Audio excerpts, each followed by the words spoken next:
बिस्मिल्लाहिर्रहमानिर्रहीम, अस्सलाम वालेकुम। क्या आप सबको मेरी आवाज़ आ रही है?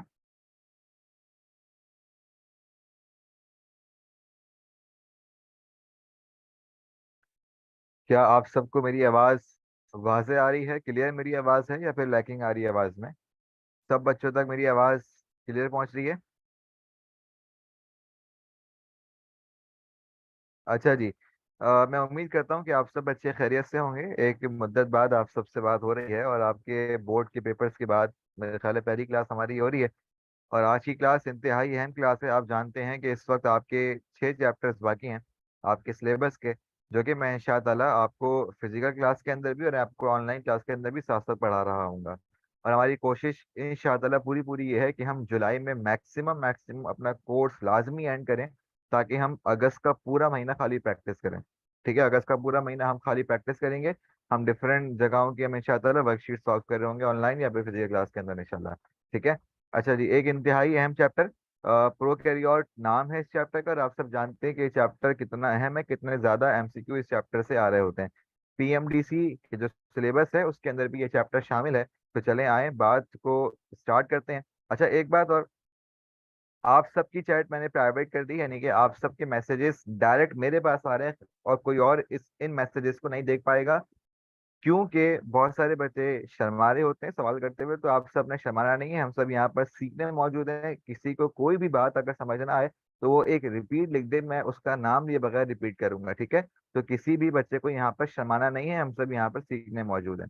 चलें जी आए भाई, चैप्टर प्रोकैरियोट के हवाले से हम बात को शुरू कर रहे हैं। अच्छा, एक बात और, मुझे जब मैं वन नोट पे जा रहा हूँ, अच्छा वन नोट पे क्लास लेने की एक वजह ये भी है कि आप सबको अपने अपने नोट्स ना बनाने पड़े।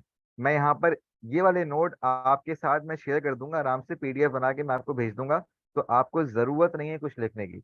आप सब कॉपी किताबें बंद करें और अपनी स्क्रीन के सामने बैठ जाइए। बहुत इंपॉर्टेंट कॉन्सेप्ट है जो मैं पढ़ाऊंगा, एज इट इज वो बातें आपने आपको इंशाअल्लाह क्लास में ही याद हो जाएंगी, वरना मैं आपको क्लास के ही नोट्स इंशाअल्लाह प्रोवाइड कर दूंगा। ठीक है, तो किसी बच्चे को नोट्स बनाने की जरूरत नहीं है। मैं वन नोट पे जा रहा हूँ, मैं हर कॉन्सेप्ट देने के बाद वन नोट से वापस आऊंगा, आपसे पूछूंगा कि कोई सवाल है या फिर नहीं है। ठीक है, सब बच्चे मुझे ओके कर दें ताकि हम आगे बढ़ें। अगर यहाँ तक सब बच्चे मेरे साथ हैं मुझे ओके कर दें ताकि हम आगे बढ़ें। अच्छा, तमाम बच्चों ने पार्टिसिपेट करना है। ठीक है, सब बच्चों ने पार्टिसिपेट करना है, जितने बच्चे क्लास में मौजूद हैं उन सब ने लाजमी पार्टिसिपेट करना है, अपने होने का एहसास दिलाना है। ठीक है, चलें जी आए भाई, स्टार्ट कर लेते हैं। स्टार्ट कर लेते हैं। अच्छा, मुझे अब आपके मैसेजेस सुनाई नहीं दे रहे। ठीक है, मुझे अब आपके मैसेजेस नहीं मिल रहे। चलें जी आए स्टार्ट करते हैं। भाई, हमारे पास आज जो हमारे पास चैप्टर है उसका नाम हम प्रोकैरियोट भी कह सकते हैं, और उसको हम साथ साथ किंगडम मोनेरा का भी नाम दे रहे होते हैं। ठीक है, इस चैप्टर के दो नाम हैं, आप चाहें इसे किंगडम मोनेरा बोल दें, आप चाहें इसे प्रोकैरियोट बोल दें। ठीक है, आगे चलते हैं। भाई, आप सब जानते हैं, अगर मैं एक नॉर्मल प्रोकैरियोटिक सेल की बात करूं, अगर मैं यहाँ पर एक नॉर्मल प्रोकैरियोटिक सेल की बात करूं, तो अब से कुछ हफ्तों पहले या अब से कुछ महीनों पहले हमने एक कॉन्सेप्ट पढ़ा था।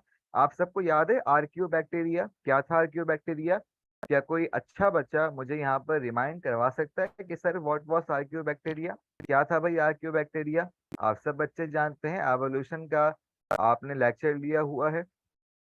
जी बच्चों, आप सबको वो थ्योरी याद होगी क्या, जो कुछ बावले साइंटिस्ट कह रहे थे कि भाई एक गर्म पानी था, गर्म पानी से जो है वो बुलबुले उठ रहे थे, उसके बाद क्या हुआ, उसके बाद उसके अंदर से लाइफ आ गई। और उस पहली लाइफ का नाम क्या पढ़ रहा था? आर्कियोबैक्टीरिया पढ़ रहा था। अच्छा, मुझे एक बात बताओ, पुराने जमाने के लोग ज्यादा स्ट्रांग है नए जमाने के? दिल पे हाथ रख के बताओ कि पुराने जमाने के जो लोग थे वो ज्यादा स्ट्रांग होंगे या फिर नए जमाने के?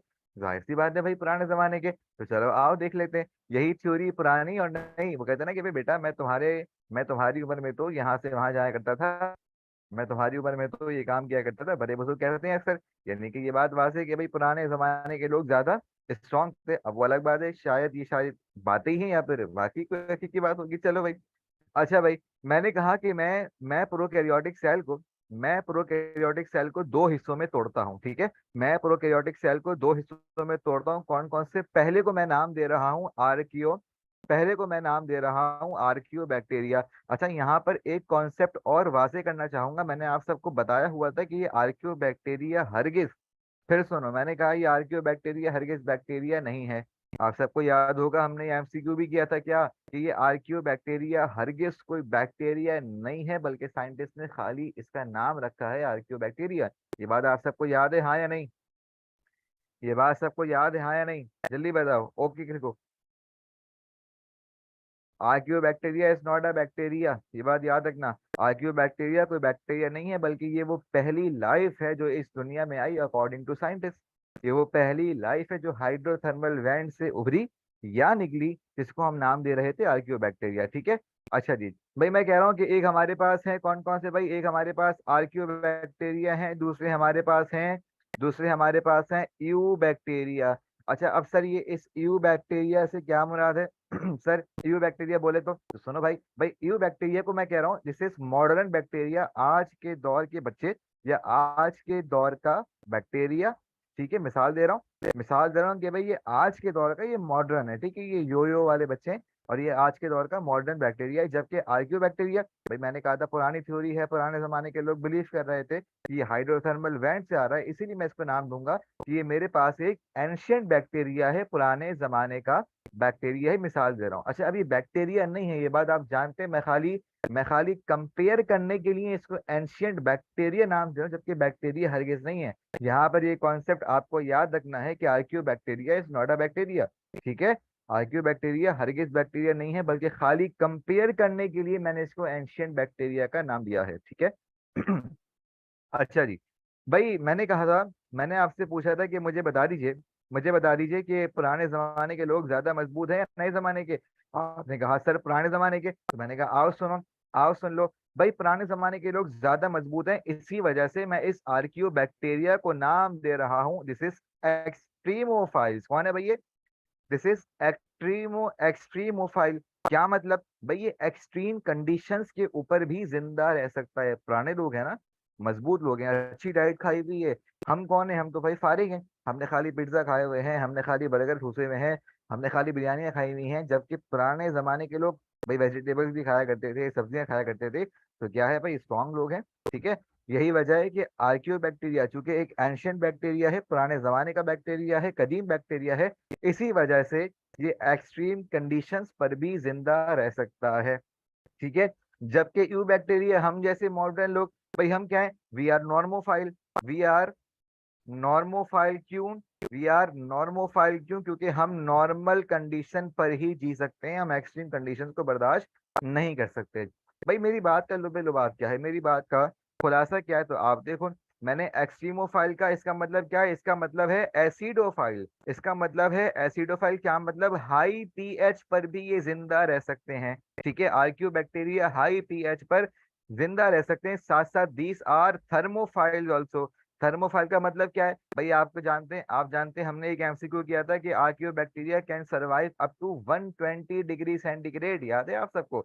यानी कि ये इंतहाई इंतहाई सख्त टेम्परेचर पर भी जिंदा रह सकते हैं। इंतहाई सख्त टेम्परेचर पर, इंतहाई सख्त पीएच पर ये जिंदा रह सकते हैं। कौन कौन से? आप जानते हैं भाई 120 डिग्री सेंटीग्रेड आर्कियो बैक्टीरिया का नॉर्मल टेम्परेचर था। जबकि हम मॉडर्न बैक्टीरिया ये कौन है भाई? ये नॉर्मल पीएच पर रहने वाले लोग हैं, मासूम से लोग हैं, नॉर्मल पीएच पर रहने वाले लोग हैं। ठीक है, और नॉर्मल टेम्परेचर पर रहने वाले ये लोग हैं। क्या यहाँ तक आप सब मेरे साथ हैं, हाँ या ना? जल्दी से बता दीजिए, क्या यहाँ तक आप सब मेरे साथ हैं? नो प्रोजा Ali Khan, 120 degree centigrade temperature था। तमाम बच्चे जल्दी से बता दीजिए, क्या यहाँ तक आप सब मेरे साथ हैं, हाँ या ना?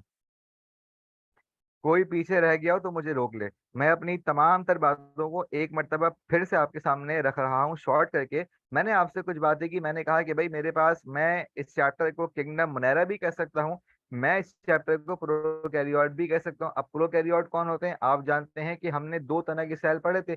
एक थे हमारे पास यूकैरियोट, एक थे हमारे पास प्रोकैरियोट।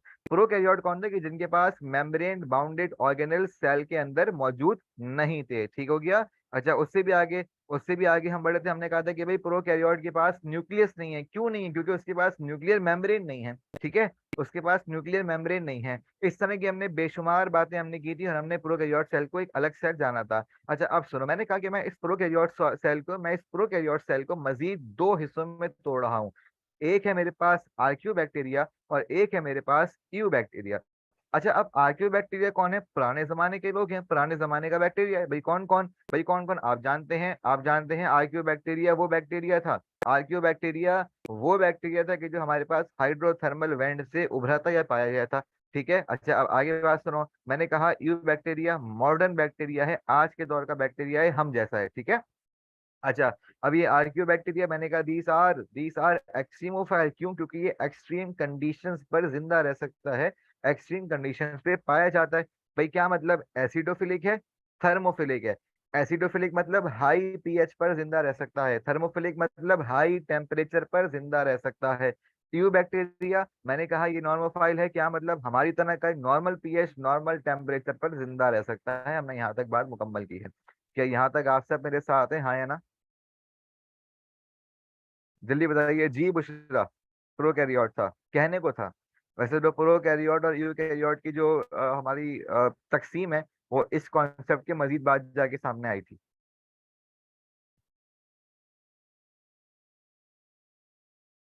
अच्छा, याद रखो, हमारे पास एक्सट्रीमोफिलिक बैक्टीरिया का, ऐसे बैक्टीरिया के जो आर्कियो बैक्टीरिया के आसपास हैं, ऐसे बैक्टीरिया के जो आर्कियो बैक्टीरिया के जैसे हैं या आर्कियो बैक्टीरिया के आसपास है, उनकी एक एग्जाम्पल किसी एक बोर्ड की बुक के अंदर मेंशन है।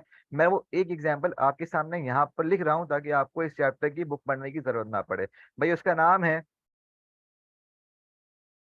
थर्मस एक्वाटाइकस।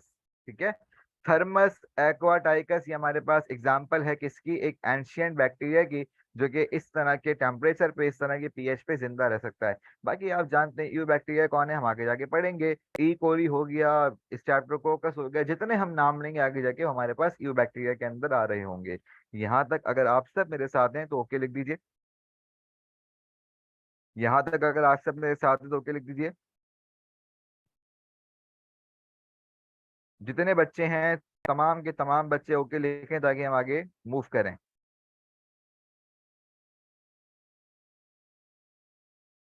ओके जी। भाई इसके बाद हम आगे बढ़ते हैं। हमें बात करनी है बैक्टीरिया के शेप के ऊपर। हमें बात करनी है किसके बच्चों? बैक्टीरिया के शेप के ऊपर हमें बात करनी है। हमें प्रोकैरियोट के शेप के ऊपर, यानी कि मैं बैक्टीरिया की सिंपल बात करूंगा, बैक्टीरिया के शेप के ऊपर बात करनी है। अच्छा, अब मैं आपके सामने पहले बैक्टीरिया का साइज मेंशन कर रहा हूँ कि बैक्टीरिया का साइज कितना होता है, कहाँ से कहाँ तक होता है। तो बच्चों जान लो, बैक्टीरिया का साइज होता है 0.1 600 माइक्रोमीटर तक बैक्टीरिया का साइज होता है। बैक्टीरिया का साइज रेंज कर रहा है कहाँ से कहाँ तक? 0.1 से लेकर 600 माइक्रोमीटर। ये वैल्यू याद कर लेना, रट लेना, इंतहाई अहम वैल्यू है। क्या? कि बैक्टीरिया या फिर प्रोकैरियोटिक सेल का नॉर्मल साइज क्या है? 0.1 से लेके 600 माइक्रोमीटर। सब बच्चे चैट में एक मर्तबा लिख के दिखाएं, भाई क्या साइज है बैक्टीरिया का? क्या साइज है बैक्टीरिया का? जल्दी लिख के दिखाओ।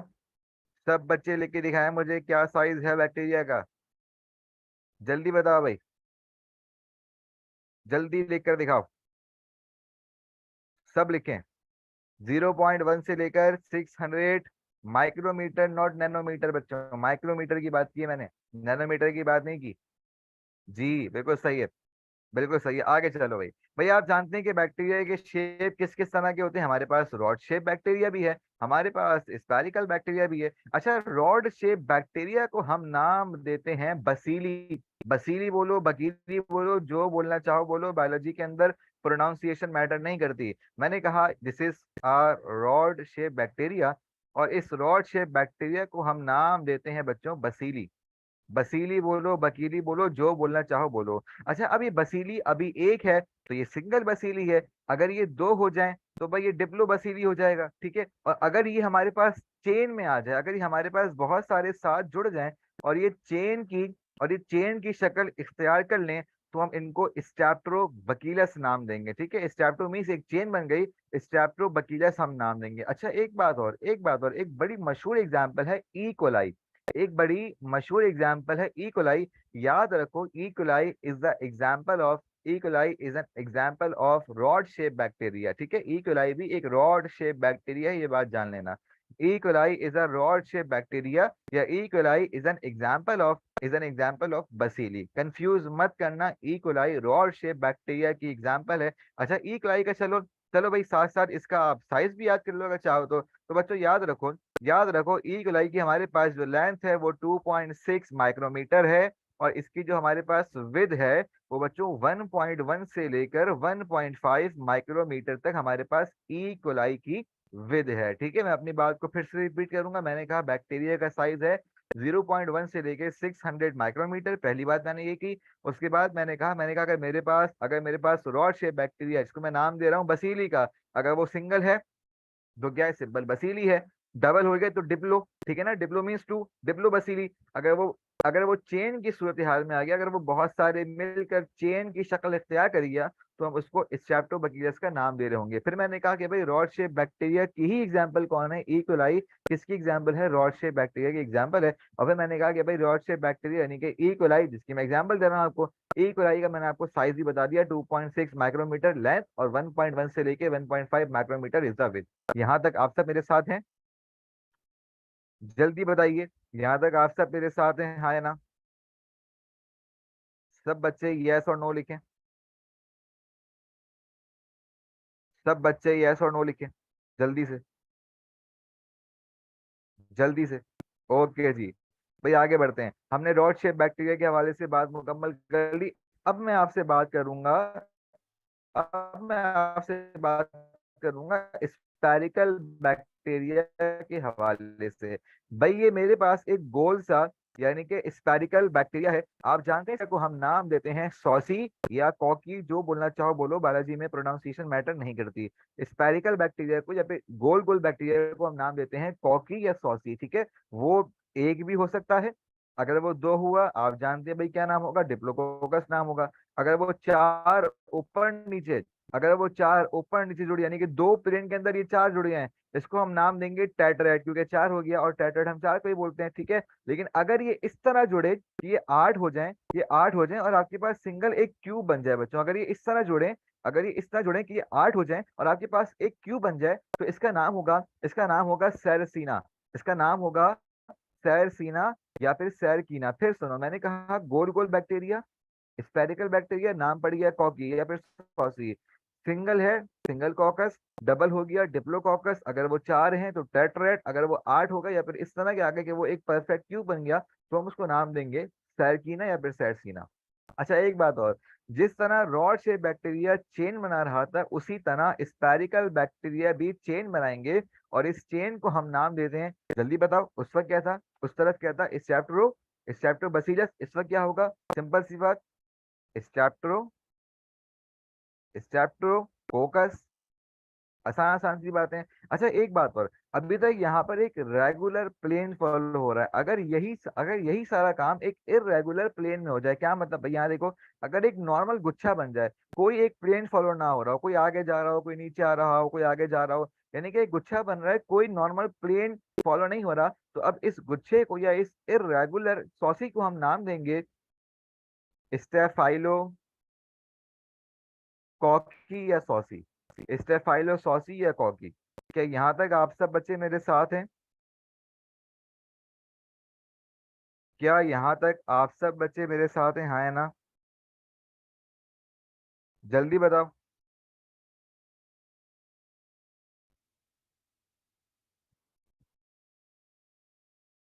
ओके जी, भाई आगे चलते हैं, अच्छा, एक बात और जान लो, इस कॉकी का, इस स्ट्रेप्टोकोकस का आपके पास एक बुक के अंदर भाई कुछ साइज मेंशन है, तो आपको बुक ना पढ़नी पड़े, तो चलो मैं साइज यहाँ पे मेंशन करता हूँ। इसका साइज है 0.75 से लेकर 1.25 माइक्रोमीटर। ठीक है, ये इसका साइज मैंने यहाँ पर लिख दिया। अच्छा, उसके बाद हमने अभी दो तरह की शेप पढ़ ली, कौन कौन से, एक रॉड शेप पढ़ लिया, एक स्पेरिकल शेप पढ़ लिया। एक हमारे पास बच्चों स्पाइरल स्पाइरल शेप का भी बैक्टीरिया पाया जाता है, देखो ये रहा। ये हमारे पास स्पाइरल शेप के बैक्टीरिया। अब अच्छा, इसके अंदर ना दो फॉर्म्स हैं। इसके अंदर दो फॉर्म्स हैं, एक होता है पतलू, एक होता है मोटू। मोटू पतलू, एक छोटा सा पतला सा है और एक मोटा सा है। ये जो पतला वाला है ना, देखो ये वाला, ये जो पतला वाला स्पाइरल शेप बैक्टीरिया है, जो पतला वाला स्पाइरल शेप बैक्टीरिया है, इसको पता है हम क्या नाम देते हैं? इसको हम नाम देते हैं स्पाइरो। स्पाइरो चाइल्ड बोल लो या स्पायरोचीड बोल लो, एक ही बात है, कोई मसला नहीं है। स्पायरो चाइल्ड बोल लो, स्पायरोचीड बोल लो, एक ही बात है। वैसे ये ई है, इसको हम स्पायरोचीड नाम देंगे। मैंने कहा ना, बायोलॉजी के अंदर प्रोनाउंसिएशन मैटर नहीं करती, सिर्फ स्पायरोचीड, ठीक है। अच्छा, इसकी खासियत क्या है? स्पायरोचीड इज थिन एंड फ्लेक्सिबल, ठीक हो गया। ये पतला है, ये पतला है और लचकदार है, फ्लेक्सिबल है, फ्लेक्सिबल है। इसका साइज बच्चों लिखा हुआ है, मेंशन कर लो, 500 माइक्रोमीटर। अच्छा, जो इसके साथ मोटा वाला है ना, इसके साथ जो मोटा वाला है उसको हम नाम देते हैं, उसको हम नाम देते हैं प्यारे बच्चों, स्पाइरलम। स्पाइरलम खासियत क्या है? खासियत ये कि भाई ये मोटा है, ठीक है, और ये सख्त है, ये रिजिड है, ठीक है, ये सख्त है। अच्छा, स्पाइरल शेप बैक्टीरिया ही लंबे लंबे होने के साथ साथ ये आपके पास बच्चों कॉमा शेप भी हो सकते हैं। इसी तरह के बैक्टीरिया हमारे पास बच्चों, इसलिए वो कॉमा शेप भी हो सकते हैं, तरह के इस तरह के इस तरह के इन कॉमा शेप बैक्टीरिया को, या फिर वाइब्रियो, या फिर वाइब्रियो शेप बैक्टीरिया को हम नाम देते हैं वाइब्रियो कोलेरा। मैं अपनी तमाम तरह बातों को फिर से रिपीट करूंगा, मेरा ख्याल है आप बच्चे पीछे रह गए होंगे, मेरी बातें फिर से सुनो, बहुत गौर से सुनो। मैंने कहा कि मेरे पास बैक्टीरिया का एवरेज साइज है, नॉर्मल साइज है 0.1 से लेकर 600 माइक्रोमीटर। पहली बात मैंने ये की। फिर मैंने कहा कि शेप के लिहाज से मेरे पास तीन तरह के बैक्टीरिया हैं। पहला हमारे पास रॉड शेप है, और उस रॉड शेप बैक्टीरिया को मैं बसीली नाम दे रहा हूँ, ठीक है। फिर मैंने कहा कि भाई ई कोलाई भी जो है वो रॉड शेप बैक्टीरिया की ही एक मिसाल है, एग्जाम्पल।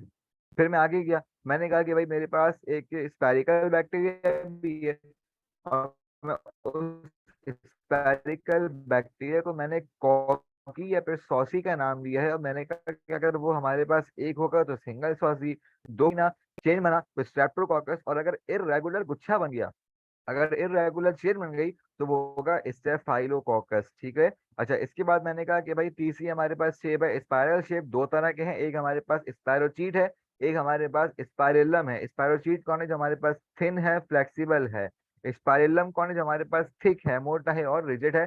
फिर मैंने कहा कि भाई हमारे पास कुछ कॉमा शेप या फिर वाइब्रियो शेप भी हमारे पास पाए जाते हैं, और उन कॉमा शेप या वाइब्रियो शेप को हम नाम दे रहे थे वाइब्रियो कॉलेरा, ठीक है, वाइब्रियो कॉलेरा हम नाम दे रहे हैं। अच्छा बच्चों, आप जानते हैं कि हमारे पास सबसे स्मॉलेस्ट बैक्टीरिया कौन है? जो बच्चा मुझे बताएगा उसकी यूनिक की बाइक, चलो जल्दी बताओ, स्मॉलेस्ट बैक्टीरिया कौन है? कौन बताएगा? और उमामा कदीर ने बिल्कुल सही जवाब दे दिया है। Mycoplasma is the smallest bacteria. चलो मैं यहाँ पर मेंशन कर देता हूँ, माइकोप्लाज्मा हमारे पास स्मॉलेस्ट बैक्टीरिया है। और इसकी खासियत है, इसकी खासियत बच्चों अपने पास याद रख लो। चलो मैं लिख देता हूँ कि इसके पास सेल वॉल नहीं है, no cell wall. Mycoplasma is the smallest bacteria. भाई खासियत क्या है? खासियत ये है कि इसके पास किसी भी किस्म की सेल वॉल मौजूद नहीं है। इसका साइज है बच्चों 100 से लेकर 200 नैनोमीटर, ठीक है। Mycoplasma is the smallest bacteria. खासियत क्या है? सेल वॉल नहीं है। और इसका साइज क्या है? साइज इसका बच्चों है 100 से लेकर 200 नैनोमीटर, ठीक है।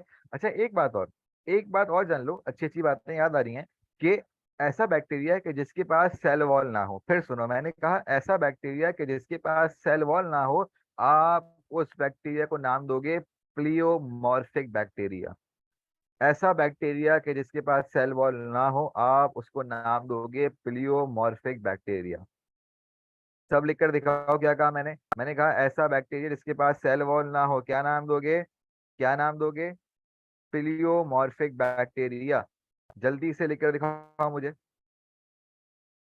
जल्दी से लिखकर दिखाओ।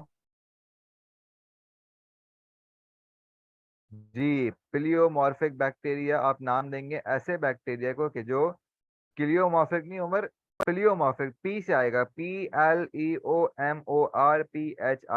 प्लियोमॉर्फिक बैक्टीरिया, यानी कि ऐसा बैक्टीरिया कि जिसके पास कोई सेल वॉल मौजूद हरगिज नहीं है। ठीक है, तो यहाँ तक आप सब बच्चे मेरे साथ हैं? यहाँ तक आप सब बच्चे मेरे साथ हैं, हाँ है ना? जल्दी बताओ भाई।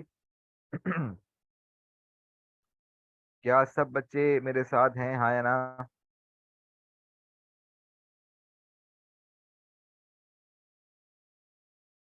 Pleomorphic bacteria.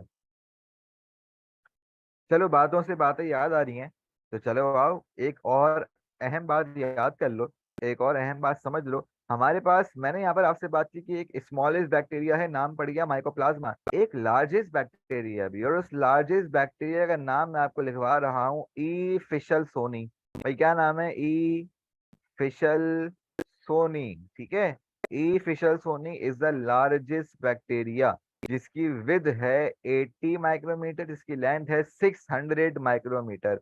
600 माइक्रोमीटर इसकी लेंथ है, किसकी भाई? ई फिशल सोनी की, जो कि हमारे पास एक लार्जेस्ट बैक्टीरिया है। देखो बातों से बातें मुझे याद आ रही हैं। क्या यहाँ तक आप सब बच्चों को तमाम तर बातें क्लियर हैं? कोई मसला हो तभी पूछ लो, मैं आपकी चैट देख सकता हूँ, कोई मसला हो तो मुझे रोक लो या फिर मैं आगे बढ़ूँ। कोई मसला हो तो मुझे रोक लीजिए, मैं आगे बढ़ूँ। अगर कोई मसला नहीं है तो आप लिख दीजिए सर नो इशू, या एक यस लिख दें अगर कोई इशू नहीं है तो, या क्लियर लिख दें अगर कोई इशू तो नहीं है। 600 माइक्रोमीटर, आयशा इस्माइल, माइक्रोमीटर। आगे चलें?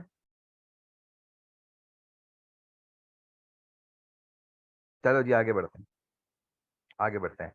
अच्छा, जिस तरह हम इंसान हैं, हम इंसानों के लिए कुछ चीज़ें इंतहाई अहम है, कुछ चीज़ें अहम नहीं हैं, कुछ चीजें हमारे लिए इसेंशियल हैं, कुछ चीजें इसेंशियल नहीं है, इसी तरह बैक्टीरिया भी हमारे ऐसा है भाई। बैक्टीरिया भी सेम हमारे ऐसा है, कैसा भाई? बैक्टीरिया की बॉडी के अंदर भी कुछ चीजें लाजमी होंगी, यानी कि उसके लिए इसेंशियल हैं, कुछ चीजें लाजमी होंगी, कुछ चीजें ज्यादातर होंगी, कुछ चीजें कभी कभार होंगी। क्या मतलब? भाई इसेंशियल चीजें वो चीजें कि जो बैक्टीरिया में 100% पाई जाएंगी, मोस्टली वो चीजें जो बैक्टीरिया के अंदर भाई बसा औकात या फिर मैक्सिमम तौर पे पाई जाएंगी, और रेयर वो चीजें जो बैक्टीरिया के अंदर बड़ा मुश्किल से पाई जाएंगी, बड़ी मुश्किल से पाई जाएंगी। अच्छा, अब सुनो क्या क्या भाई, बैक्टीरिया के अंदर याद रखो बच्चों, सेल मेम्ब्रेन, सेल मेम्ब्रेन लाजमी होगी, साइटोप्लाज्म लाजमी होगा, क्रोमैटिन मटेरियल लाजमी होगा, राइबोसोम्स लाजमी होंगे। These are essential for any bacteria. ठीक है। अच्छा, ज्यादातर क्या होगा, मोस्टली क्या पाया जाएगा? सेल वॉल पाई जाएगी, लेकिन सेल वॉल याद रखना नहीं भी हो सकती, सेल वॉल हो भी सकती है और सेल वॉल नहीं भी हो सकती। जैसे कि माइकोप्लाज्मा आपको याद होगा, प्लियोमॉर्फिक बैक्टीरिया, ऐसे बैक्टीरिया की जिनके पास सेल वॉल मौजूद नहीं है, तो ज्यादातर तो होती है लेकिन कभी कभार ये एब्सेंट भी होती है। ठीक है। अच्छा भाई, रेयर क्या है बैक्टीरिया के अंदर? तो याद रखो बैक्टीरिया के अंदर रेयर है फ्लैजिला, फ्लाई, स्लाइम,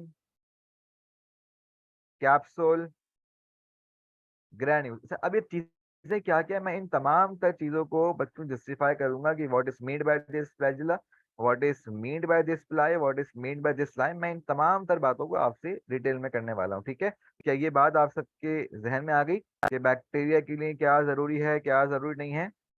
जल्दी बताएं, जल्दी बताइए भाई।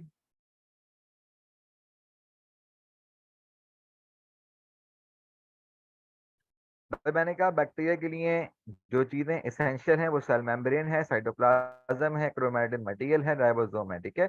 बैक्टीरिया में ज्यादातर क्या पाया जाएगा? सेल वॉल पाई जाएगी, लेकिन cell wall can be absent also. ठीक है। अच्छा, बैक्टीरिया में रेयर क्या है? तो flagella, pili, slime, capsule, ETC, सारी की सारी चीजें बैक्टीरिया में रेयर है, यानी कि कभी कभार पाई जाएंगी, ज्यादातर पाई नहीं जाएंगी। आगे चलें। अच्छा जी, भाई बैक्टीरियल एनवेलप या बैक्टीरिया का सेल एनवेलप किन किन चीजों से मिलके बना है? तो याद रखो बैक्टीरिया का सेल एनवेलप तीन चीजों से मिलके बना है, किससे? सेल वॉल से, कैप्सूल से, स्लाइम से। अब ये तीन चीजें क्या क्या है मैं आप सबको जस्टिफाई करूंगा। इसको आप याद रखोगे CCS से, बैक्टीरियल एनवेलप, या in bacteria cell envelope is made up of cell wall, capsule and slime, ठीक है। अच्छा, अब सेल वॉल किससे मिलके बनी है? तो याद रखो सेल वॉल पेप्टाइडोग्लाइकन से मिलके बनी है। सेल वॉल किससे मिलके बनी है भाई? सेल वॉल मिलके बनी है पेप्टाइडोग्लाइकन से। अच्छा, सेल वॉल है कैसी? तो याद रखो बैक्टीरिया के अंदर सेल वॉल रिजिड है, सख्त है, और वो सेल को शेप देती है, ठीक है। सेल वॉल क्या करती है भाई? सेल को शेप देती है बैक्टीरिया के अंदर, बल्कि हर तरह के लिविंग ऑर्गेनिज्म के अंदर। आगे चलो, कैप्सूल किससे मिलके बना है? कैप्सूल मिलके बना है पॉलीसेकेराइड से और प्रोटीन से। इसका काम क्या है भाई? कैप्सूल इज थिक, कैप्सूल बहुत थिक है, कैप्सूल इज इनकैप्सुलेटेड, और उसके साथ साथ कैप्सूल हमारे पास कॉलोनी फॉर्मेशन में हेल्प करता है। जब बैक्टीरिया बहुत सारे लोगों को जमा करेगा, कॉलोनी फॉर्म करेगा, तो वो किसकी मदद से करेगा? कैप्सूल की मदद से करेगा, ये बात याद रखना। कॉलोनी फॉर्मेशन किसकी वजह, ये एमसीक्यू है, कॉलोनी फॉर्मेशन किसकी वजह से हो रहा है? कैप्सूल की मदद से हो रहा है, ये इंतहाई अहम एमसीक्यू है। अच्छा जी, अब स्लाइम, तो भाई याद रखो slime is made up of lipoprotein, और याद रखो लिपोप्रोटीन हमारे पास कैसा होता है? लूज होता है, सॉल्यूबल है। और इसके साथ साथ एक इंतहाई अहम एमसीक्यू, एक इंतहाई अहम एमसीक्यू क्या है कि बैक्टीरिया की पैथोजेनिसिटी, बैक्टीरिया की पैथोजेनिसिटी की कितना खतरनाक है, कितना आतंक है, कितना आतंक नहीं है, ये आपके पास स्लाइम से आइडेंटिफाई हो सकती है। स्लाइम से आप ये बात तय करेंगे कि बैक्टीरिया कितना वायरुलेंट है या बैक्टीरिया कितना पैथोजेनिक है। मैं अपनी तीनों बातों को फिर से रिपीट कर रहा हूँ। मैंने कहा bacterial cell envelope is made up of three things. कौन कौन सी भाई? एक हमारे पास है सेल वॉल, एक हमारे पास है कैप्सूल, एक हमारे पास है स्लाइम। तो भाई सेल वॉल किससे मिलके बना है? पेप्टाइडोग्लाइकन से मिलके बना है, पेप्टाइडोग्लाइकन से मिलके बना है। और सेल वॉल कैसा है? रिजिड है, शेप दे रहा है सेल को, ठीक है। कैप्सूल किससे मिलके बना है? पॉलीसेकेराइड से, प्रोटीन से मिलके बना है, थिक है, इनकैप्सुलेटेड है। और एक इंतहाई अहम एमसीक्यू क्या कि कॉलोनी फॉर्मेशन में हेल्प करता है। लेट मी हाईलाइट इट, अगर ये हाईलाइट हो जाए कि ये भाई हमारे पास नहीं हो नहीं पा रहा, चलो छोड़ो। ये हमारे पास क्या कर रहा है भाई? हमारे पास कॉलोनी फॉर्मेशन में मदद कर रहा है कौन? कैप्सूल। और स्लाइम कैसा है? लिपोप्रोटीन से मिलके बना है, लूज है, और बैक्टीरिया की पैथोजेनिसिटी आपके पास ये आइडेंटिफाई कर रहा है। क्या ये बातें आप सबको क्लियर है, हाँ या ना? नो, कैप्सूल से बैक्टीरिया की कॉलोनी फॉर्मेशन होती है, पैथोजेनिसिटी हमेशा स्लाइम से होती है। क्या यहाँ तक बच्चों आप सब मेरे साथ हैं?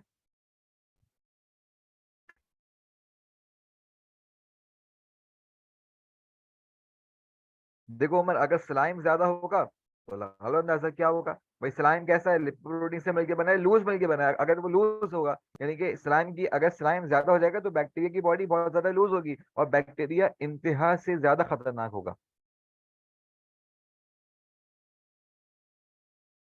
क्यों? क्योंकि स्लाइम की वजह से ही बैक्टीरिया की पैथोजेनिसिटी हम आइडेंटिफाई कर पाते हैं, बता पाते हैं, ठीक है। अच्छा जी, आगे चलते हैं। भाई हमारे पास एक और कॉन्सेप्ट आता है। आप जानते हैं कि हमारे पास दो तरह के बैक्टीरिया आपने पढ़े होंगे, कौन कौन से भाई? एक हमारे पास ग्राम पॉजिटिव बैक्टीरिया है, और एक हमारे पास ग्राम नेगेटिव बैक्टीरिया है। अच्छा, एक बात याद रखो, एक बात याद रखो कि भाई ग्राम पॉजिटिव बैक्टीरिया का कलर कैसा है? पर्पल कलर का है, ठीक है। ग्राम पॉजिटिव बैक्टीरिया हमारे पास पर्पल कलर का है, ग्राम नेगेटिव बैक्टीरिया हमारे पास पिंक कलर का है। किसकी वजह से है? तो याद रखो gram positive bacteria is purple due to CV1, and gram negative bacteria is pink due to safranin, ठीक है। इनकी वजह से ये इसके डाइज हैं, इसकी वजह से क्या हो रहा है भाई? इसको कलर मिल रहा है। अच्छा, एक बार याद रखो, मैं ग्राम पॉजिटिव बैक्टीरिया को पॉजिटिव लोगों से मिलाता हूँ, और मैं ग्राम नेगेटिव बैक्टीरिया को नेगेटिव लोगों से मिलाता हूँ, ठीक हो गया। अच्छा, एक बार बताओ, पॉजिटिव लोगों के दिल बड़े होते हैं या छोटे होते हैं? जल्दी बताओ। पॉजिटिव लोगों के भाई दिल बड़े होंगे छोटे होंगे? जल्दी बताओ। बड़े होंगे। इसका मतलब बच्चों थिकनेस किस में ज्यादा होगी? ग्राम पॉजिटिव में थिकनेस ज्यादा होगी, ग्राम नेगेटिव में थिकनेस हमेशा कम होगी। अच्छा, परमिएबल यानी कि किसके अंदर चीजें पास कर जाती हैं भाई? ये बताओ, पॉजिटिव लोगों के दिल में चीजें आराम से उतरती हैं या फिर नेगेटिव लोगों के? जल्दी बताओ। पॉजिटिव लोगों के दिल में चीजें आराम से उतरेंगी या नहीं? आराम से उतरती हैं, यानी कि पॉजिटिव लोग, ग्राम पॉजिटिव बैक्टीरिया ज्यादा परमिएबल है, जबकि ग्राम नेगेटिव बैक्टीरिया कम परमिएबल है। अच्छा, एक बात बताओ, पॉजिटिव लोग चीजों को मना ज्यादा करते हैं कम करते हैं? पॉजिटिव लोग चीजों को ज्यादा मना करते हैं कम करते हैं? जल्दी बताओ भाई। कम मना करते ना।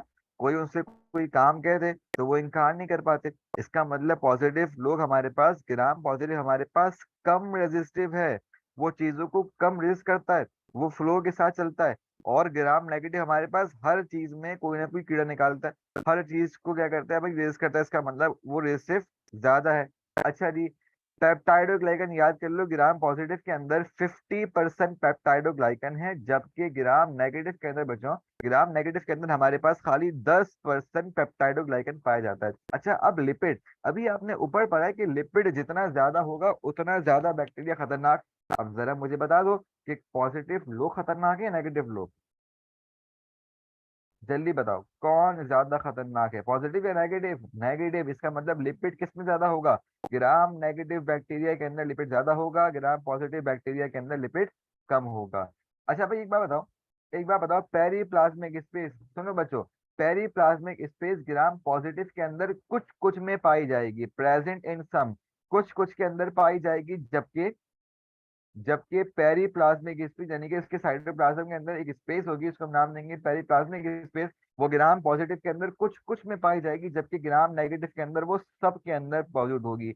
हर ग्राम नेगेटिव बैक्टीरिया के पास पेरीप्लाज्मिक स्पेस लाजमी लाजमी होगी। ठीक है। अच्छा एक बात बताओ। एक बात बताओ भाई, नेगेटिव नेगेटिव लोगों को मारना आसान है या पॉजिटिव लोगों को? जल्दी बताओ। जाहिर सी बात है पॉजिटिव लोगों को। क्यों? क्योंकि वो अच्छे होते हैं। वो अच्छे होते हैं तो याद रखो इसीलिए। अरे क्या हो गया? बच्चों क्या स्क्रीन शेयर हो रही है?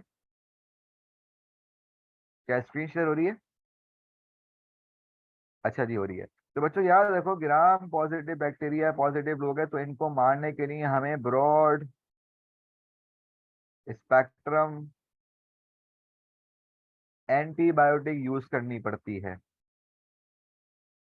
जबकि नेगेटिव लोग भाई आराम से मर जाते हैं, इसलिए इनको मारने के लिए हमें नैरो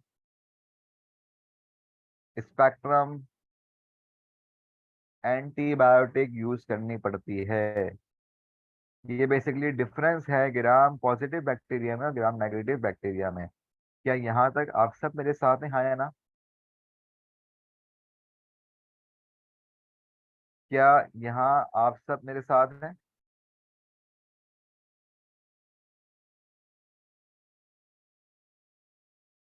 यहाँ तक तमाम तर बातें बच्चों क्लियर हैं, हाँ या ना? फिर सुनो। मैंने कहा कि भाई हमारे पास दो तरह के बैक्टीरिया हैं, एक हमारे पास ग्राम पॉजिटिव है, एक हमारे पास ग्राम नेगेटिव है। ग्राम पॉजिटिव बैक्टीरिया का कलर क्या है? पर्पल कलर का है, किसकी वजह से? CV1 की वजह से।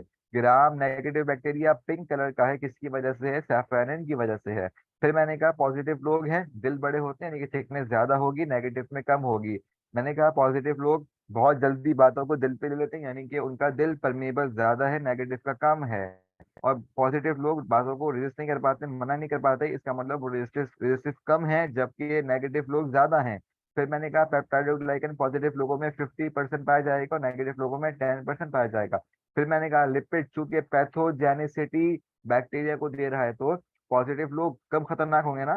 तो इसीलिए इसीलिए ग्राम पॉजिटिव बैक्टीरिया के अंदर लिपिड हमारे पास कम पाया जाएगा, जबकि ग्राम नेगेटिव के अंदर लिपिड ज्यादा पाया जाएगा। और फिर मैंने कहा कि भाई पेरीप्लाज्मिक स्पेस यानी कि न्यूक्लियस के बाहर वाली स्पेस, याद रखो ग्राम पॉजिटिव के अंदर कुछ कुछ में पाई जाएगी, जबकि ग्राम नेगेटिव के अंदर लाजमी होगी, सब के अंदर पाई जाएगी। अब फिर मैंने कहा पॉजिटिव लोग यानी कि अकेले होंगे, ताकतवर होंगे, उनको मारना मुश्किल है, इसीलिए हमें ब्रॉड स्पेक्ट्रम एंटीबायोटिक्स यूज करनी पड़ती हैं ग्राम पॉजिटिव बैक्टीरिया को मारने के लिए। जबकि जबकि नेगेटिव लोग हैं, दम वम नहीं होगा, आराम से मार सकते हैं, यानी कि नैरो स्पेक्ट्रम एंटीबायोटिक से भी आराम से मारे जा सकते हैं ग्राम नेगेटिव बैक्टीरिया। क्या यहाँ आप सब, यहाँ तक आप सब मेरे साथ हैं?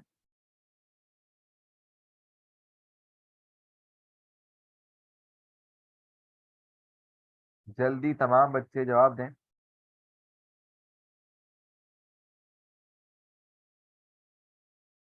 जल्दी से बताएं भाई। सब बताएं। जितने बच्चे मौजूद हैं सब बताएं कि भाई यहाँ तक की बात है सबको याद हो रही है। सबको याद हो रही है, हाँ है ना? चलो भाई आगे चलते हैं, आगे चलते हैं।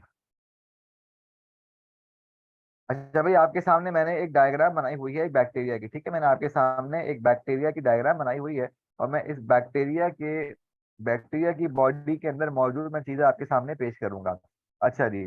भाई आप जानते हैं कि ये जो फोल्डिंग है, ये जो बैक्टीरिया की इनर वॉल के अंदर जो फोल्डिंग आपके सामने मैंने ड्रॉ की, ये वाली ये क्या होंगी भाई? आपने देखा होगा माइटोकॉन्ड्रिया के अंदर भी इस तरह की फोल्डिंग थी, और उनको हम ऑक्सीसोम नाम दे रहे थे, F1 पार्टिकल नाम दे रहे थे। आप जानते हैं इसके ऊपर F1 पार्टिकल्स लगे हुए थे, ऑक्सीसोम नाम था। तो मैंने कहा था कि भाई बैक्टीरिया के अंदर इसका नाम क्या पड़ेगा, बैक्टीरिया के अंदर इसका नाम पड़ेगा मीजोजोम। मीजोजोम नाम पड़ेगा, ठीक है। अच्छा जी, अब इसका काम क्या है? तो बच्चों याद रखो, इस मीजोजोम का काम है रिस्पायरेशन, और इसका काम है रेप्लिकेशन, ठीक है। ये दो काम है किसके भाई? मीजोजोम के। अच्छा जी, अगली बात सुनो। ये मैंने आपके सामने बैक्टीरिया का न्यूक्लिक एसिड या फिर इसका इसका न्यूक्लियोइड ड्रॉ किया। क्या ड्रॉ किया भाई? न्यूक्लियोइड ड्रॉ किए। अब सवाल है कि सर हम इसको न्यूक्लिक एसिड या फिर हम इसको न्यूक्लियस क्यों नाम नहीं दे रहे? मैंने इसको न्यूक्लियाइड क्यों बोला? क्योंकि भाई इसके अंदर एक तो पहली बात, न्यूक्लियर एनवेलप नहीं है, न्यूक्लियर वॉल नहीं है, न्यूक्लियर मेम्ब्रेन नहीं है। दूसरी बात, इसके अंदर हिस्टोन प्रोटीन मौजूद नहीं है। इसके अंदर क्या नहीं है भाई? इसके अंदर हिस्टोन प्रोटीन मौजूद नहीं है। यही वजह है कि मैं इसको न्यूक्लियोइड बोल रहा हूँ, ठीक है। अच्छा, इसके अंदर क्या होगा भाई? इसके अंदर सर्कुलर डीएनए होगा, जिस तरह न्यूक्लियस के अंदर डीएनए पाया जा रहा होता है, ठीक है। और इसके अंदर हमारे पास सिंगल क्रोमोसोम होगा, हैप्लॉइड होगा, एन होगा, ठीक है। अच्छा जी, अगली बात सुनो। बैक्टीरिया के पास एक एक्स्ट्रा क्रोमोसोम होता है, एक एक्स्ट्रा डीएनए होता है, उसको हम नाम देते हैं प्लाज्मिड। देखो ये रहा, इसको हम नाम देंगे प्लाज्मिड।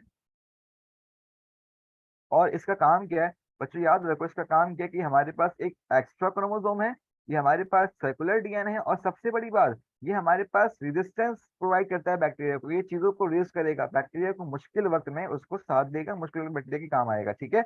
मैंने दो बातें की, मैंने कहा आपके पास बैक्टीरिया के अंदर माइटोकॉन्ड्रिया की बजाय क्या है? मीजोजोम है। क्या कर रहे हैं? बैक्टीरिया की रेप्लिकेशन, बैक्टीरिया की रिस्पायरेशन में काम कर रहे हैं। उसके साथ साथ मैंने कहा कि भाई इसके पास न्यूक्लियस नहीं है, न्यूक्लियोइड है। क्यों?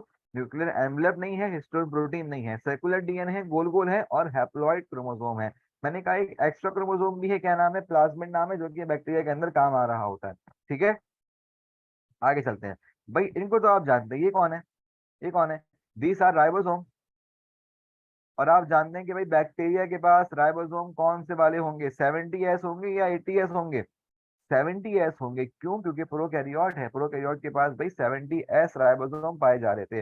अच्छा, अब कुछ अहम बातें। बैक्टीरिया के अंदर ना, बच्चों बैक्टीरिया के अंदर ना राइबोसोम के अंदर ही स्टोरेज भी है। बैक्टीरिया के पास राइबोसोम स्टोर हाउस के तौर पे भी काम कर रहा होता है। अच्छा, अब इसकी स्टोरेज दो तरह की है, वो यूजफुल भी है, वो वेस्ट भी है।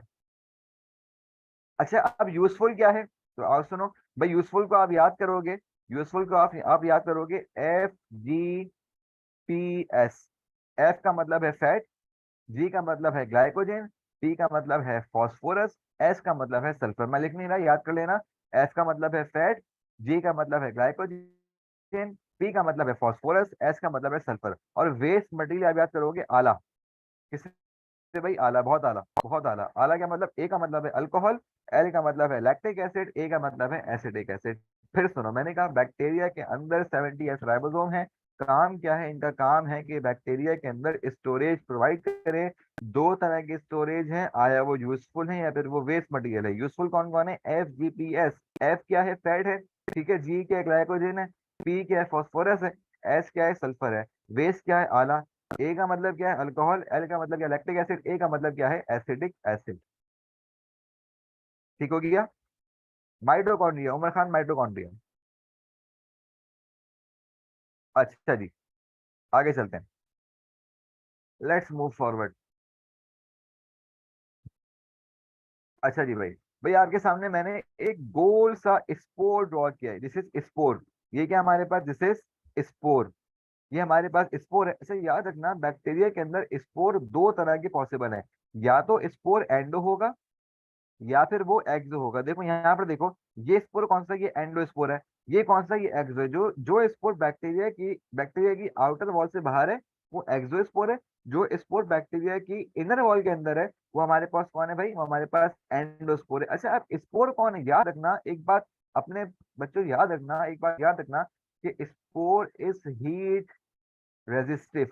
स्पोर हीट को रेजिस्ट कर सकता है। स्पोर हीट को रेजिस्ट कर सकता है जबकि स्पोर हीट को रेजिस्ट कर सकता है जबकि बैक्टीरिया के पास जो ये एक आउटर वॉल है ना, जिसको हम सिस का नाम देते हैं, जैसे सिस ना, एक बैक्टीरिया के पास एक आउटर वॉल है जिसको हम नाम देते हैं सिस का। तो एक बार याद रखना, सिस हमारे पास हीट सेंसिटिव है। बच्चे यहाँ पर कंफ्यूजन का शिकार हो जाते हैं, फर्क नहीं कर पाते। तो बच्चों सुन लो, यहाँ पर क्या मैंने क्या कहा, मैंने कहा कि हमारे पास दो तरह की चीजें हैं। एक हमारे पास स्पोर है, ठीक है, एक हमारे पास क्या है, सिस्ट है। मैंने कहा spore spore is heat resistant, क्यों, क्योंकि घर के अंदर है वो, घर के अंदर है, धूप लगेगी नहीं, ठीक है, घर के अंदर है, चिल रहेगा, वो हीट को रेजिस्ट कर सकता है। जबकि सिस क्या है, सिस इज हीट सेंसिटिव, बाहर है, धूप से खराब हो जाएगी, ठीक है, बाहर है इसलिए धूप से खराब हो जाएगी। तो ये फर्क लाजमी याद रखना, ये फर्क लाजमी याद रखना, ठीक है। अच्छा जी, भाई ये क्या है, ये बैक्टीरिया की आप जानते हैं ये सेल वॉल है, ये बैक्टीरिया की सेल मेम्ब्रेन है। अच्छा जी, अब तीन इंपॉर्टेंट इंपॉर्टेंट चीजों पे मैं बात करने जा रहा हूँ। यहाँ देखो कोने पे जो बच्चे कंफ्यूज होते हैं कि भाई ये फ्लैजेला क्या है, ये पिल्लाई क्या है, ये आपके पास क्या क्या चीजें हैं, तो आओ देखो भाई, आओ देखो भाई, ये जो हमारे पास सबसे छोटा वाला बाहर निकला हुआ है इसको हम नाम देते हैं पिल्लाए। पिलाए बोलो, पिल्ली बोलो, जो बोलना चाहो बोलो, जिस पिलाए। पिलाई किससे मिलके बना है, तो याद रखो, पिलाई हमारे पास पिल्लिन नामी प्रोटीन से मिलके बना है। भाई ये पिल्ले नहीं है, ये 3 to 1 पिल्ले नहीं है, ये पिल्लाई है, ठीक है। पिल्लाई किससे मिलके बना है, पिल्लिन से मिलके बना है। अच्छा, पिल्लाई की कुछ खासियत याद रखना, क्या, ये पिल्लाई हमारे पास पिल्ले हमारे पास जो है वो शॉर्ट है, ठीक है भाई, नॉन हेलिकल है, और ये हमारे पास हॉलो है, ठीक है, ये हमारे पास क्या है, हॉलो है। अच्छा, अब इस पिल्ले का काम क्या है, इस पिल्ले का काम है conjugation. What is mean by this conjugation, भाई फर्स्ट करो, एक बैक्टीरिया यहाँ पर है, एक बैक्टीरिया यहाँ पर है, इनके दरमियान ये पिल्ले आ जाएगा, और ये क्या करेगा, ये इनका डीएनए यहाँ से यहाँ ले आएगा। This is conjugation, this is conjugation. इस पिल्ले का काम क्या है भाई, इस पिल्ले का काम है कॉन्जुगेशन कराना, नथिंग एल्स। इस पिल्ले का काम है कॉन्जुगेशन करना, नथिंग एल्स। मैंने कहा भाई ये पिल्ले किससे मिलके बना है, पिल्लिन प्रोटीन से मिलके बना है, शॉर्ट है, नॉन हेलिकल है, और हॉलो है, ठीक है। एक बात याद रखना, आगे चलो। ये जो लंबे वाले हैं ना, ये वाले ये कौन है भाई, ये भी हमारे पास पिल्ले की फॉर्म, लेकिन इनको हम नाम देंगे फिमरी, इनको हम नाम देंगे फिमरी, लेकिन ये भी पिल्ले की ही फॉर्म है, ये बात याद रखना। कौन से पिल्ले, ये वो पिल्ले हैं जो अटैचमेंट में काम देंगे, ये वो पिल्ले हैं जो अटैचमेंट में मदद करेंगे, ये वो पिल्ले अटैचमेंट पिल्ले, नाम दे दूंगा इनको अटैचमेंट पिल्ले। मैंने कहा फिमराई थोड़े से बड़े हैं, लेकिन क्या फर्क है, फर्क कुछ भी नहीं है, पिल्ले ही हैं, थोड़े से बड़े हैं, लेकिन ये क्या कर रहे हैं, ये अटैचमेंट में, बैक्टीरियल अटैचमेंट में खाली मदद कर रहे हैं, इसलिए मैंने इनको नाम दे दिया फिमरई, ठीक है, नथिंग एल्स, नथिंग एल्स। अच्छा जी, ये जो लंबी सी बैक्टीरिया की टेल है ना, दिस इज मोस्ट इंपॉर्टेंट, इसको हम नाम देते हैं फ्लैजिला, इसको हम नाम देते हैं बच्चों फ्लैजिला।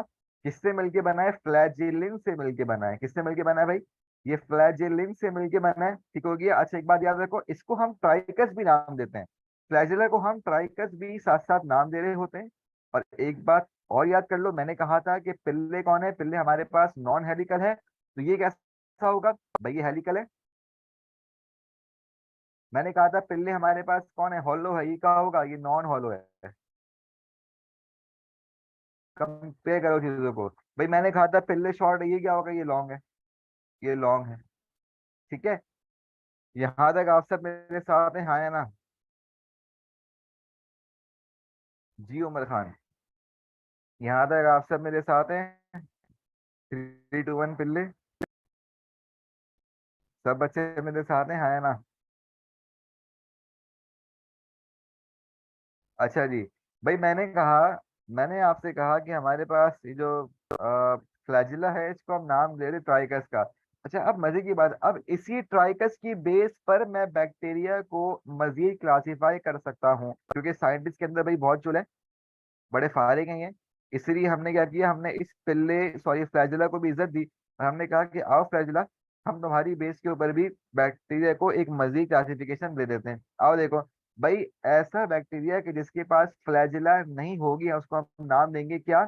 ए ट्राइकस, क्योंकि मैंने कहा फ्लैजुला इज ऑल्सो कॉल्ड ट्राइकस। तो ट्राइकस का ना होना, उसका एब्सेंट होना, क्या नाम पड़ेगा? ए ट्राइकस। ए ट्राइकस। अच्छा जी, खाली एक फ्लैजुला का होना, क्या नाम पड़ेगा? मोनोट्राइकस। अच्छा जी, एक तरफ फ्लैजुला का बहुत ज्यादा होना, खाली एक ही तरफ फ्लैजुला का बहुत ज्यादा होना, क्या नाम पड़ेगा? लोफोट्राइकस।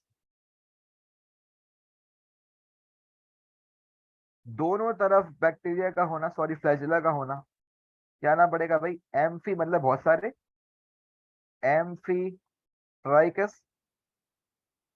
और बैक्टीरिया की पूरी बॉडी पर फ्लैजुला का होना, बैक्टीरिया की पूरी बॉडी पर फ्लैजुला का होना, क्या नाम पड़ेगा? पेरीट्राइकस। पेरीट्राइकस। क्या ये बात क्लियर है भाई? ट्राइकस, हम ना, ट्राइकस is nothing but another name of flagella. ट्राइकस flagella का दूसरा नाम है। ट्राइकस कुछ भी नहीं है, फ्लैजुला का एक और नाम है। क्या यहाँ तक आप सब बच्चों को तमाम बातें क्लियर है, हाँ या ना? जल्दी बताओ, जल्दी बताओ भाई।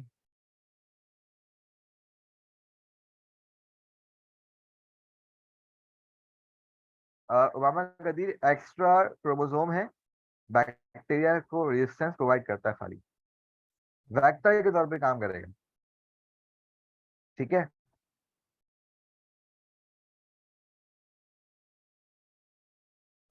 फ्लैजुला के बारे में क्या बताऊं फातिमा? फ्लैजुला का ये जो बताया, ट्राइकस मोनोट्राइकस, ये बताओ फिर फ्लैजुला, तो फ्लैजुला होता क्या है? क्या पूछ रही हैं आप, रिपीट करें।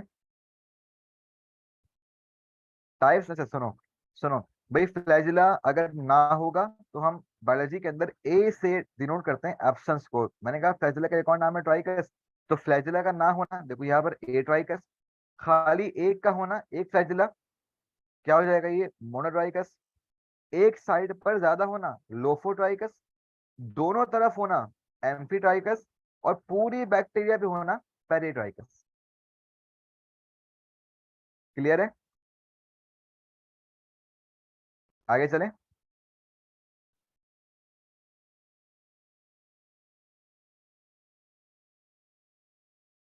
आगे चलें भाई। ओके ओके ओके, बहुत सारे मैसेज आ रहे हैं, ओके ओके ओके। चलो भाई आगे बढ़ते हैं, आगे बढ़ते हैं। भाई अब हमें जाना है पीएमडीसी सिलेबस के मुताबिक इस चैप्टर के आखिरी टॉपिक के ऊपर, कंट्रोल ऑफ बैक्टीरिया, कि अगर किसी के, अगर कहीं बैक्टीरिया आ जाए तो हम उनको किस तरह मार सकते हैं, उनको किस तरह कंट्रोल कर सकते हैं। आओ देखो भाई, बैक्टीरियल कंट्रोल हमारे पास दो तरह की है। हम बैक्टीरिया को फिजिकल कंट्रोल के तहत मार सकते हैं, और हम बैक्टीरिया को केमिकल के तहत मार सकते हैं। पहली फिजिकल कंट्रोल, हम हीटिंग के जरिए, हम गर्माहट के जरिए, हम गर्म करके, हम उसको हीट करके बैक्टीरिया को मार सकते हैं। अच्छा, अब हीटिंग दो तरह की है। एक हमारे पास पानी की मौजूदगी में, यानी कि मॉइस्ट हीटिंग है, और एक हमारे पास ड्राई हीटिंग है। ये बात याद रखना, मॉइस्ट हीटिंग हमारे पास हमेशा स्लो होती है, और इससे होता क्या है, इससे बैक्टीरिया के जो प्रोटीन है उसकी कोगुलेशन होती है। क्या होती है भाई? Coagulation of protein. जबकि जबकि जो ड्राई हीट है वो हमारे पास भाई रैपिड होती है। उससे क्या होता है? उससे बैक्टीरिया की ऑक्सीडेशन हो जाती है। ये पॉइंट याद रखना, इंतहाई अहम पॉइंट है।